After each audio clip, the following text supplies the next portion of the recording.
काय नाव? छमी. बरं बरं. शिक्षण काय झालंय? BA in Marathi. माझं मराठीवर प्रभुत्व आहे. वा वा वा वा.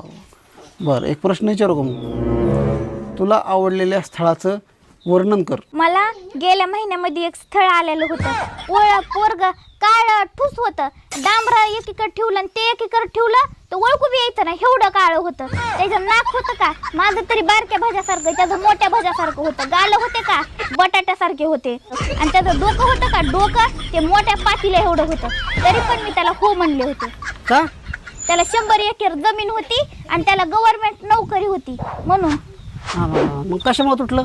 पण पुन्हा त्याला त्याच्याच घरचे म्हणले आमचं बी एवढं काळं डूस पोरग आहे आणि तुमची बी काळी डूस पोरगी. लेकरू तर सगळं काळं डूस जमिनीत मातीत टाकलं तरी ओळखू यायचं नाही म्हणून त्यांनी ते म्हणले नगच आम्हाला.